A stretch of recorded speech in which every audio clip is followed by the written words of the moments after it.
Hello guys, welcome back to my YouTube channel Chakku Bhai YouTube.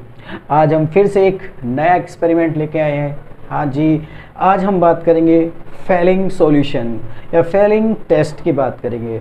तो Fehling solution जो use किया जाता है वो आइडेंटिफिकेशन ऑफ एल्डिहाइड का, या फिर आप बोल सकते हैं हेमी एसीटल सॉल्यूशन का। तो आज हम आइडेंटिफिकेशन करेंगे एल्डिहाइड को, ठीक है। तो जो फेलिंग सॉल्यूशन टेस्ट होते हैं वो किस किस एल्डिहाइड को आइडेंटिफाई कर सकता है, आज हम उसके बारे में डिस्कस करने जा रहे हैं। तो सबसे पहले हम ये जानेंगे कि जो फेलिंग सॉल्यूशन टेस्ट होता है वो रिएजेंट जो बनता है वो क्या होता है। तो सबसे पहले हम बात करेंगे फेलिंग सॉल्यूशन।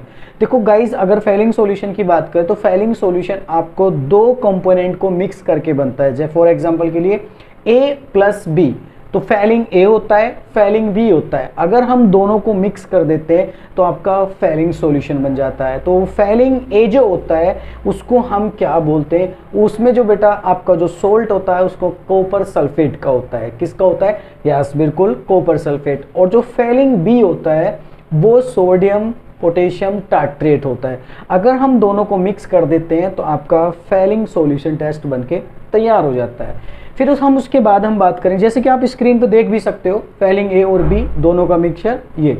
उसके बाद हम आगे बढ़ते हैं। आगे जो इसका मिक्सचर बनने के बाद जो तैयार होता है, फिर उससे हम आइडेंटिफाई करते हैं किसको, एल्डिहाइड और कीटोन को, कि किसके ऊपर ये पॉजिटिव होता है।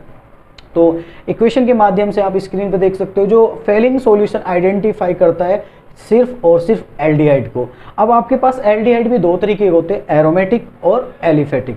तो हम फेलिंग सॉल्यूशन से जो आइडेंटिफाई करते हैं ओनली एलिफेटिक एल्डिहाइड को, ये फेलिंग सॉल्यूशन आइडेंटिफाई करता है। दैट मीन्स अगर आपका एलिफेटिक एल्डिहाइड होगा तो उसके ऊपर अगर आप फेलिंग सॉल्यूशन को डालोगे तो उससे आपका पॉजिटिव टेस्ट आएगा। मतलब वो जो सॉल्यूशन होगा आपका कुछ रेड कलर का दिखाई देगा। मतलब वो एल्डिहाइड एसिड सोल्ट के अंदर कन्वर्ट होता है और उसमें आपका कॉपर का एक ऑक्साइड बनता है।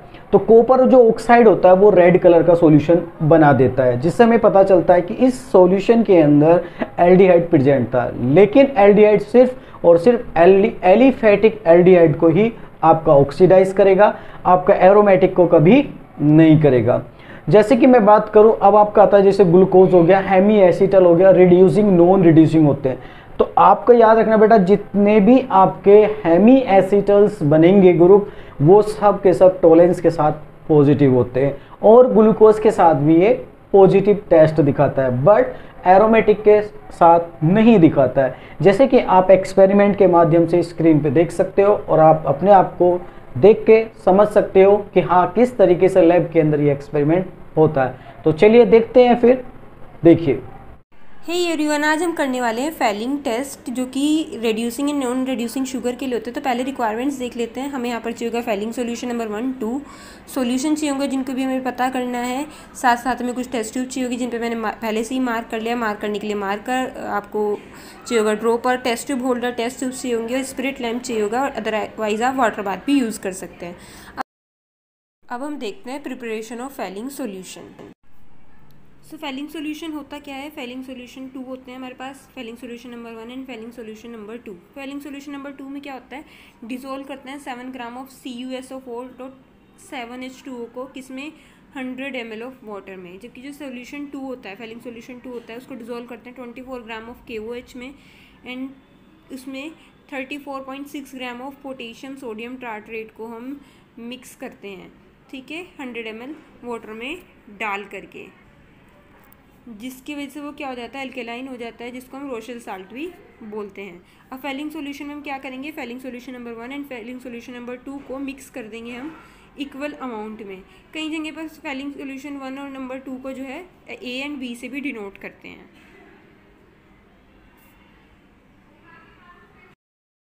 तो ये देखिए, अब मैं यहाँ पर क्या कर रही हूँ कि फेलिंग सॉल्यूशन 1 एंड 2 को यहाँ पर मिक्स कर रही हूँ। तो पहले फेलिंग सॉल्यूशन 1 को मैं क्या कर रही हूँ, 5 ml ले रही हूँ। कम ही बनाते हैं, जब भी हमें प्रैक्टिकल करना होता है उससे पहले ही हम ये प्रिपेयर करते हैं। तो यहाँ पर 5 ml में ले रही हूँ, 10 ml में टोटल बनाने वाली हूँ। तो इक्वल अमाउंट में मिक्स करना है, तो 5 ml पहले मैं क्या करूँगी, सॉल्यूशन 1 ले रही हूँ। अगर आप सॉल्यूशन A एंड B वाला है आपके पास तो सॉल्यूशन A ले लीजिए, देन आप क्या ले सकते हैं, सॉल्यूशन B ले सकते हैं।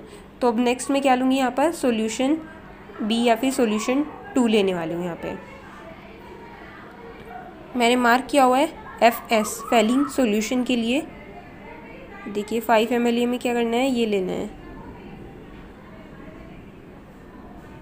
ये देखिए ये हो गया है पूरा लगभग।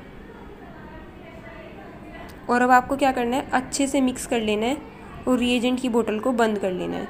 क्योंकि ये काफ़ी बड़ा हो गया था तो उसको लेने में थोड़ी प्रॉब्लम होती, तो मैंने इसको बाद में क्या किया था, अच्छे से मिक्स करने के बाद मैंने इसको मिक्स कर लिया था, मिक्स करके डाल दिया था एक टेस्ट ट्यूब में। ये जैसे कि आपको सामने दिख रही है, इस टेस्ट ट्यूब में मैंने ले लिया था।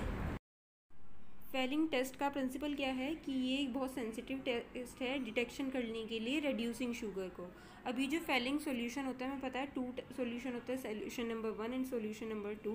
जो फेलिंग सॉल्यूशन होता है नंबर 1 वो क्या होता है, एक्वस कॉपर सल्फेट का होता है। और सेकंड जो होता है वो किसका बना होता है, वो बनाता है sodium alkaline sodium potassium tartrate, यानी कि रोशेल साल्ट जिसको हम बोलते हैं। जो रोशेल साल्ट होता है वो क्या करता है, एक्ट करता है एज अ चिलेटिंग एजेंट को रिएक्शन में। तो ये जो दोनों सॉल्यूशन है मिक्स करने के बाद इक्वल अमाउंट में, ठीक है, तभी यूज़ हम करते हैं। तो हम टेस्ट जब भी करते हैं तो पहले हम ये सॉल्यूशन बना के रख लेते हैं जैसे हमने अभी बनाया था। उसके बाद हम जब क्या करते हैं, हीट करते हैं किसी भी एल्डिहाइड को या फिर रिड्यूसिंग शुगर को फेलिंग सॉल्यूशन की प्रेजेंस में, तो वो क्या शो करता है, हमें ब्राउन कलर के प्रेसिपिटेट्स दिखाता है। और इस जो फॉर्मेशन है रेड कलर की, वो किसकी वजह से हो रही है, कॉपर ऑक्साइड की वजह से हो रही है, जो कि डिनोट करता है प्रेजेंस ऑफ रेड्यूसिंग शुगर। तो चलिए अब प्रिंसिपल के बाद देख लेते हैं प्रोसीजर क्या होता है, कैसे हम ये टेस्ट करते हैं। तो सबसे पहले हमें क्या करना है, जिस टेस्ट ट्यूब में हमने सॉल्यूशन 1 मार्क किया था या सैंपल 1 मार्क किया था, S1 बेसिकली मैंने डिनोट किया है, उससे क्या करेंगे 2 ml सैंपल ले लेंगे। ऐसे ही सैंपल 2 के लिए करना है। सपोज़ आप 2 ml सैंपल ले रहे हैं तो 2 ml ही आपको उसमें क्या करना है, फेलिंग सॉल्यूशन डालना होगा, मतलब इक्वल अमाउंट में डालना होता है। तो हम अलग अलग ड्रॉपर आप यूज़ करेंगे सैंपल 1 के लिए एंड सैंपल 2 के लिए। तो ये देख सकते हैं हम सैंपल 2, ठीक है। अगर आप ये चीज़ आपको ध्यान रखनी है पूरी, जितने अमाउंट में आप सैंपल ले रहे हो उतनी अमाउंट में आपको क्या डालना होगा इसमें, रिएजेंट डालना होगा। कौन सा, फेलिंग रिएजेंट। अब आपको क्या करना है, सपोज आपने 2 ml लिया था सैंपल 1 एंड 2 ml लिया था सैंपल 2, उसमें 2 ml ही आप क्या डाल देंगे, फेलिंग सॉल्यूशन डालना है आपको, ठीक है। आप कोई भी मेज़रमेंट के लिए आप मेजरिंग सिलेंडर यूज़ कर सकते हैं। यहाँ पर मैं क्या यूज़ कर रही हूँ, ड्रॉपर यूज़ कर रही हूँ 1 ml वाला। तो यहाँ पर 2 टाइम्स मैंने अप्लाई किया है। नेक्स्ट ऐसे ही सैंपल 2 में भी मैं क्या कर रही हूँ, क्या डाल रही हूँ, फेलिंग सॉल्यूशन डाल रही हूँ। अब इसको आपको इसको जेंटली मिक्स करके क्या करना है, हीट अप करना है। इसके लिए आप वाटर बाथ का यूज़ कर सकते हैं। आप बॉइलिंग वाटर यूज़ कीजिए, वाटर बाथ में 100 डिग्री सेंटीग्रेड पर उसको सेट करके 1-2 मिनट के लिए हीट कीजिए। या फिर आप क्या कर सकते हैं, डायरेक्टली आप हीट अप कर सकते हैं स्पिरिट लैम्प की हेल्प से। तो आप देख रहे हैं जो सैंपल 2 है ये धीरे धीरे डार्क होने लगा है। अभी वेट करेंगे हम, थोड़े टाइम और हीट अप करते रहेंगे। अगर ये क्या होगा, इसका कलर डार्क ब्राउन आएगा, डार्क ब्राउन या रेडिश ब्राउन या ब्रिक ब्राउन आएगा, तो इसका मतलब क्या है, हमारा रिज़ल्ट पॉजिटिव है। एंड ब्लू रहता है तो हमारा रिज़ल्ट क्या है, नेगेटिव है, जो कि हमने प्रिंसिपल में देख लिया ऐसा क्यों होता है। तो ये देख रहे हैं आप, जो हमारा सैंपल 2 है उसका कलर क्या होने लगा है, धीरे धीरे ब्राउनिश होने लगा है। और एक टाइम पे आने पर ये क्या हो जाएगा, रेड में चेंज हो जाएगा, जैसे कि भी आप देख रहे हैं। जबकि जो सैंपल 1 है वो अभी भी कैसा बना हुआ है, वो ब्लू बना हुआ है। एक्चुअली में जो सैंपल 1 था उसमें मैंने सिंपली वाटर लिया था। ये देखिए, अब आप यहाँ पर ये लाइट है तो यहाँ पर इजीली कंपेयर कर सकते हैं सैंपल 1 एंड सैंपल 2 के कलर में, जिसमें फर्स्ट में मैंने क्या लिया था, वाटर, सेकंड में मैंने लिया था ग्लूकोज। तो ये कलर चेंज हो गया। यूजेस क्या होते हैं फेलिंग टेस्ट के, एक बार वो देख लेते हैं। जो फेलिंग टेस्ट है वो डिस्टिंग्विश करता है प्रेजेंस को किसकी, एल्डिहाइड्स की एंड कीटोन्स की, ठीक है, इन कार्बोहाइड्रेट। एज कीटोन जो शुगर होती हैं वो एक्सेप्ट अल्फा हाइड्रोक्सी कीटोन वो रिएक्ट नहीं करती हैं इस टेस्ट में। जो फेलिंग टेस्ट होता है वो परफॉर्म किया जाता है मेडिकल फैसिलिटीज़ में, डिटेक्ट करने के लिए presence of glucose in urine, ठीक है। ये जो टेस्ट है हेल्प करता है आइडेंटिफाई करने में कि पेशेंट डायबिटिक है या फिर नहीं है। तो आई होप आपने एक्सपेरिमेंट देख लिया होगा और आपको समझ में भी आ गया होगा। जो फेलिंग टेस्ट होता है वो एल्डिहाइड को आइडेंटिफाई करने के लिए यूज़ किया जाता है। आई थिंक मुझे लगता है कि आपको वीडियो पसंद आई होगी। अगर वीडियो पसंद आई है तो चैनल को लाइक एंड सब्सक्राइब ज़रूर करें। फिर मिलते हैं नेक्स्ट एक्सपेरिमेंट के साथ नेक्स्ट वीडियो में। जब तक के लिए